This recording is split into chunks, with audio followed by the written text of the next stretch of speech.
close your eyes, take a couple of good, long, deep in and out breaths. Notice where you feel the breathing in the body. Because when we talk about breath, it's not the air coming in and out through the nose. It's the movement of energy through the body that expands the rib cage, lets it go down. But it doesn't stop there. It goes throughout the whole body, throughout your whole nervous system is involved. So you can focus anywhere in the body. It's especially sensitive to the breathing. And notice, does long breathing feel good? If it does, keep it up. If not, you can change.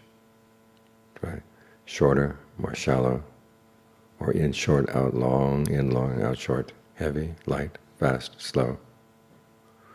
See what breathing feels best for the body right now.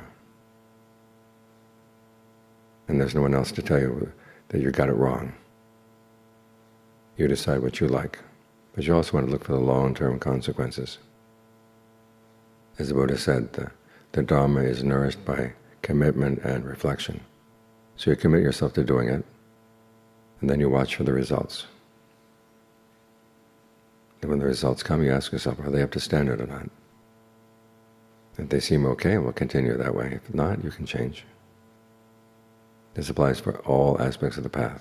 As you're following the precepts, as you're practicing generosity, as you're meditating. It's all a matter of really committing yourself to doing it and then watching the results. And then you learn from the results. This is how you turn the Dharma into a skill. Because it's not just a series of ideas. It's recommendations for action. And the Buddha set out the Four Noble Truths. He set out duties for the truths. To comprehend suffering, to abandon its cause, to realize its cessation, and to develop the path going there to that cessation. When he talked about the question of skillful and unskillful qualities, you don't just sort them out like beans in a box. If something is skillful, you try to develop it. If it's unskillful, you try to abandon it. These are all instructions for how to act. You take the instructions, then you follow them, and you look at the results, and then you start deciding whether the results are good enough or not. This is where it becomes more and more yours.